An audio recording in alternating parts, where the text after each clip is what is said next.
La semana pasada estuvimos viendo los versículos 1 y 2, que tal vez son esos dos versículos que realmente nos reenfocan lo que es la vida cristiana.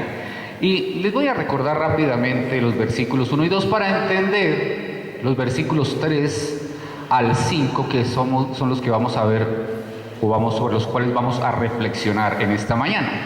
Versículos 1 y 2 dice: por lo tanto, hermanos, tomando en cuenta la misericordia de Dios, y hablábamos que la misericordia de Dios es todo lo que el Señor hizo por nosotros, que nos mostró en los 8 primeros capítulos: la justificación, el darnos el espíritu de vida, el perdonar nuestros pecados, el tener acceso a Él sin necesidad de mediar por la moralidad o por la religiosidad o por las tradiciones o por todos estos elementos que los judíos tenían y que apreciaban tanto. Esas son las misericordias de Dios. No hay necesidad de nada para acceder a la gracia de Dios, únicamente la fe. Y después decía: les ruego que cada uno de ustedes en adoración espiritual.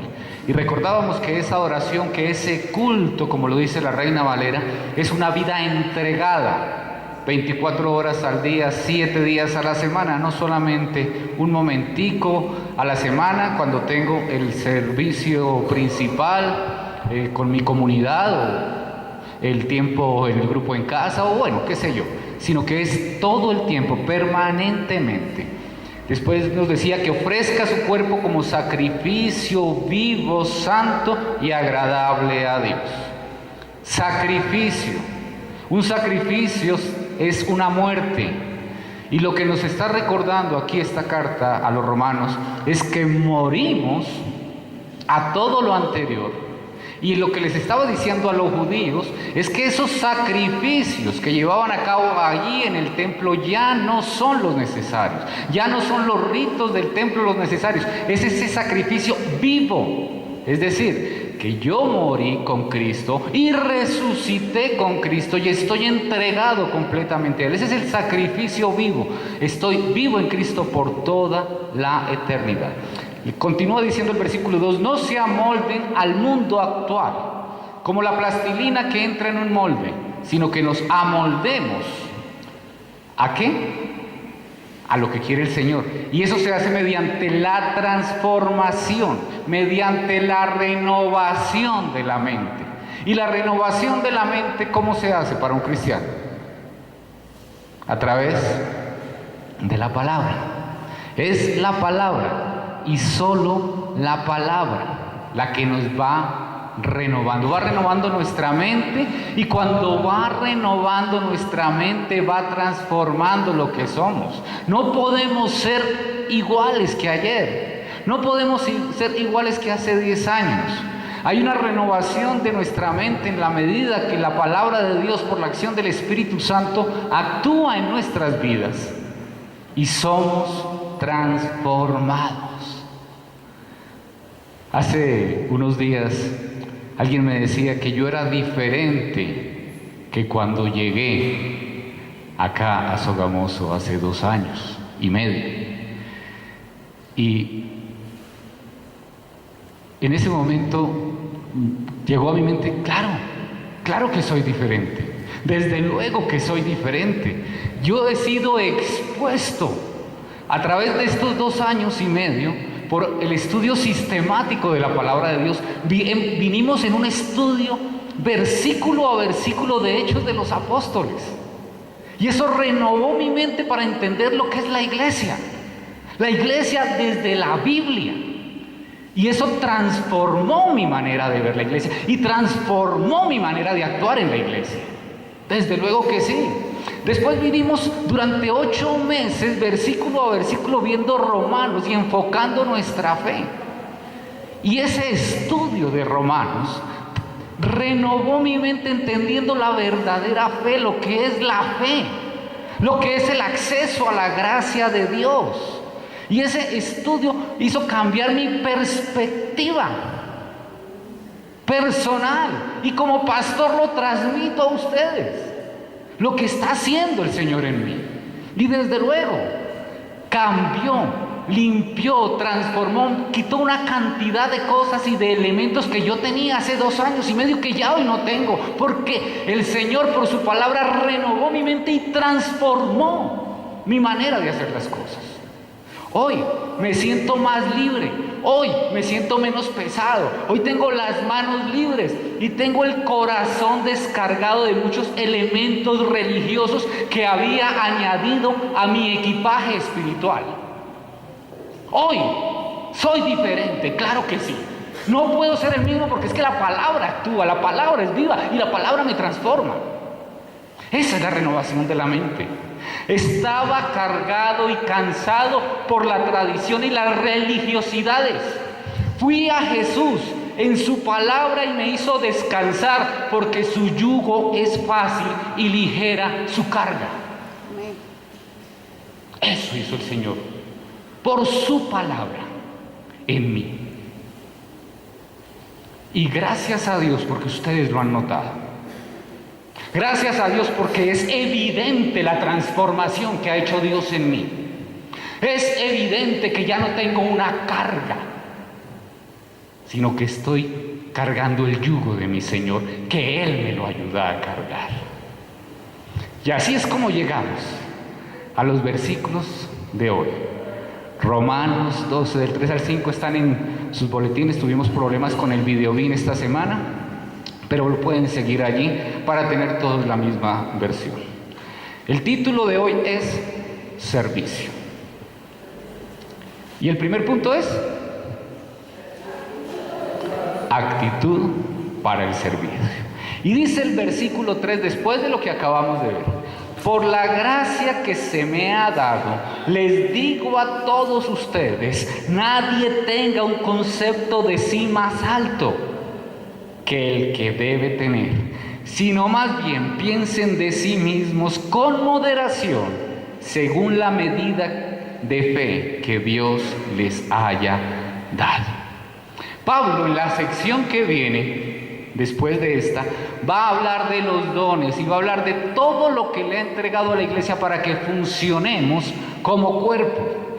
Pero de antemano, antes de decirle que el Señor da dones, que el Señor da funciones, les está advirtiendo acerca de la humildad. Cuidado, ningún don es para que nos creamos más espirituales que los otros. Ningún don es para que nos creamos más cerquita de Dios que los otros. Porque el tener un talento, un don espiritual, no equivale a tener madurez espiritual. Dios da funciones, Dios da talentos, pero nosotros somos los que tenemos que crecer en el Señor para la madurez espiritual. No es un premio. Y a veces uno no entiende por qué Dios le da dones a personas que las utilizan, por ejemplo, para explotar a otros y cobrar por esos dones que Dios les dio. Uno no entiende, pero Dios los da. Él es soberano. Él es soberano. Se lo dio a una persona inmadura que lo usó mal, él tendrá que rendir cuentas ante Dios por lo que hizo con lo que Dios le dio. Yo no esperaría, pero ¿por qué Dios no lo premia cuando sea maduro espiritualmente? Esa no es la manera como actúa Dios. Y es interesante que esta exhortación de no tener un concepto más alto que el que se debe tener es lo primero que se menciona cuando estamos hablando, cuando entra Pablo a hablar de la fe práctica en la iglesia. Lo primero que tenemos que entender es que no se trata del más espiritual, sencillamente que es porque Dios quiso. No es el más entregado, es sencillamente el que Dios quiso.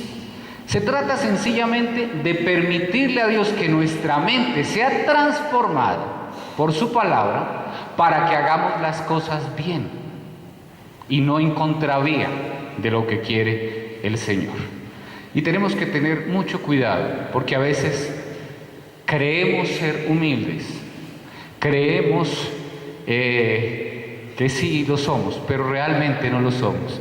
Yo recuerdo a alguien que decía, yo soy lo más humilde. Si hay algo de lo que yo me enorgullezco es de mi humildad. ¿Para qué estaba utilizando la humildad? Para enorgullecerse. Entonces tenemos que tener mucho cuidado. El segundo punto es efectuando el servicio. Dice el versículo 4, así como nuestro cuerpo tiene muchas partes y cada parte tiene una función específica. Aquí está la primera mención de Pablo acerca del pensamiento de lo que es el cuerpo de Cristo. Y esto es una ruptura total con el Antiguo Testamento, porque en todo el Antiguo Testamento la identidad de los del Señor eran la nación de Dios, el pueblo de Dios. Era una identidad nacional. Y ahora el Señor nos muestra que ya no hay una identidad nacional, que ahora hay una identidad de pueblo de Dios redimido como cuerpo. Somos como un cuerpo con muchos miembros, donde hay oídos, ojos, dedos, pies, músculos, tendones, etcétera, etcétera, etcétera.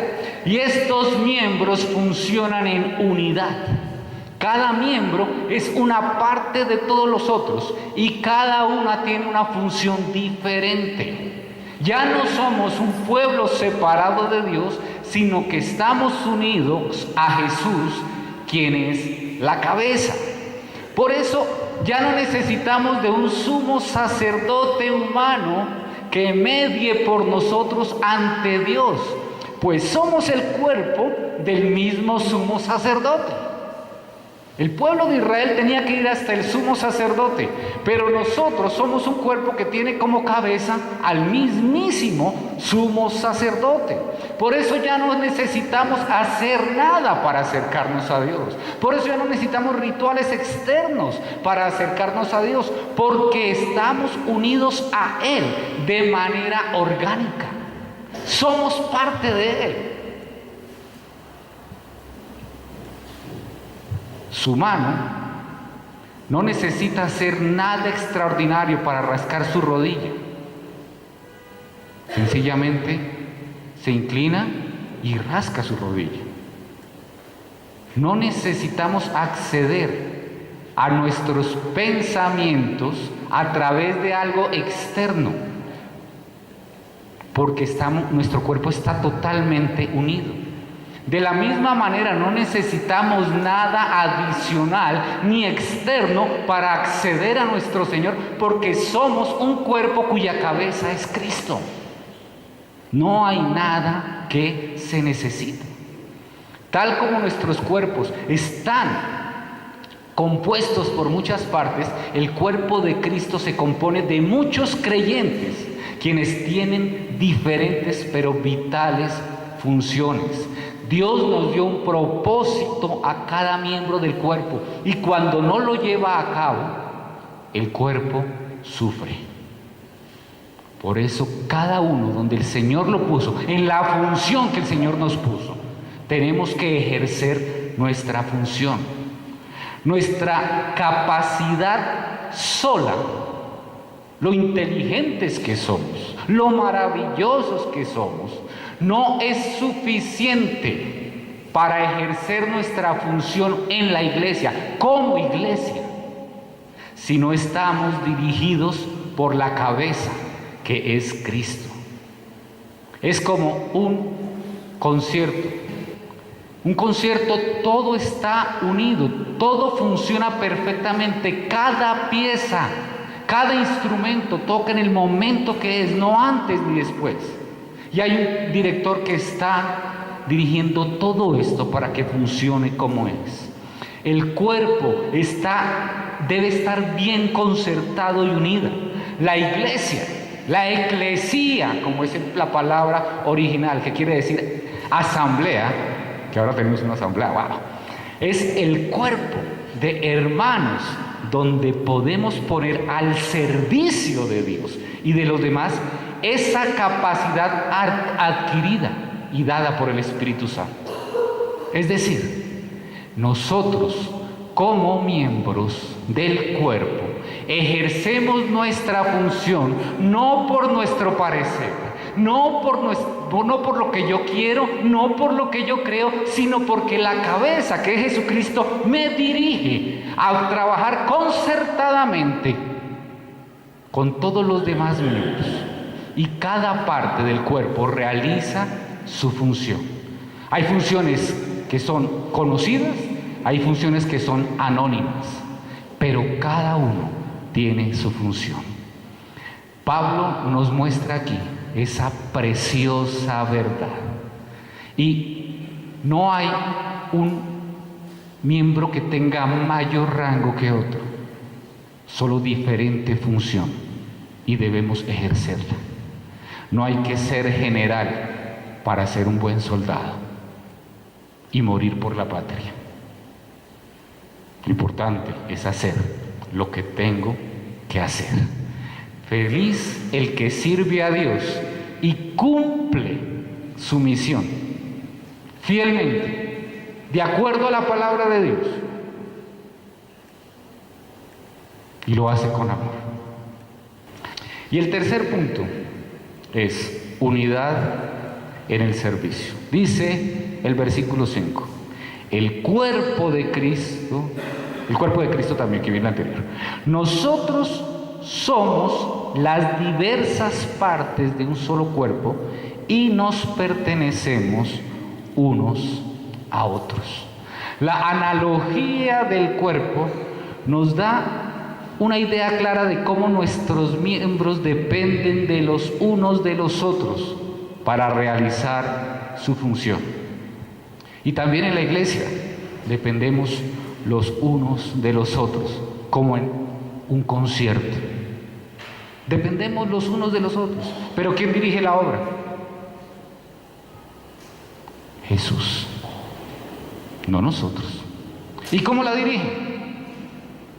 A través de su palabra, a través del Espíritu Santo que dejó como testigo de Cristo en medio de nosotros. No a través de nuestros pareceres, sino a través de lo que está escrito en la bendita palabra de Dios. El cuerpo de Cristo no está para servir a los miembros. El cuerpo de Cristo no está para servir a los miembros. El cuerpo de Cristo no está para servir a los miembros. El cuerpo de Cristo está para servir a Jesús. No estamos para servir a otros, estamos para servir al Señor. Por eso somos cuerpo y la cabeza es Él. Y Él, solo a Él es al que servimos. Cuando empezamos a servirle a los humanos nos desenfocamos y empezamos a hacer algo diferente a un cuerpo. Dejamos de ser cuerpo y comenzamos a hacer otra cosa. Dejamos de tener una cabeza llamada Jesús, que nos ha dado su palabra, sus instrucciones, y comenzamos a servir a los humanos. La unidad del cuerpo de Cristo depende únicamente de la dependencia de Él. Lo que nos adhiere es Él, no nosotros. Nosotros estamos adheridos como miembros de la iglesia unos a otros, no porque somos simpáticos, chéveres o buenas personas, o porque tenemos una cita aquí a una hora. Estamos unidos porque primero nos unimos a Él.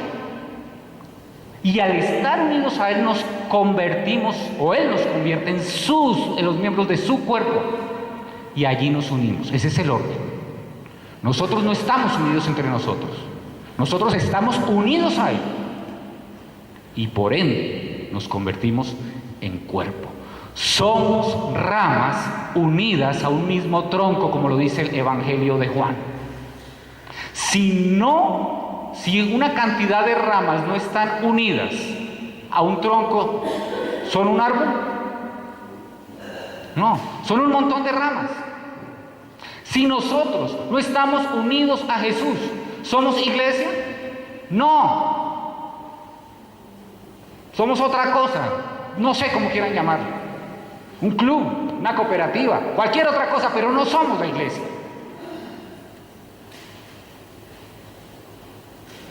Si no estamos unidos a Jesús, no somos el cuerpo de Cristo. Si Él no es el que nos dirige y nos orienta, no somos el cuerpo de Cristo, somos otra cosa. Si estamos unidos entre nosotros, pero no a la cabeza, no somos el cuerpo de Cristo. Si lo que nos une no es Jesucristo y su palabra, no seremos un cuerpo sino un banco de órganos, unos sobre otros sin conexión, cada uno tratando de hacer lo que puede o lo que quiere. Conclusiones. Mientras nuestra mente no sea renovada por la palabra de Dios, seguiremos pensando en nosotros y no en la voluntad de Dios. Mientras no nos dejemos adherir al cuerpo funcionalmente como miembros, seguiremos buscando elementos religiosos externos que nos unan y no Jesús que nos une. No nos unimos como cuerpo para servir a los miembros, sino para servir a Jesús y solo a Él. Solo a Él. Él es la cabeza. Les dejé unas preguntas para reflexionar. La primera que dejé es la última que hicimos la semana pasada. Tu mente está siendo bombardeada continuamente por la totalidad de la palabra de Dios para que sea renovada y tú seas transformado. ¿Tu mente ha sido renovada?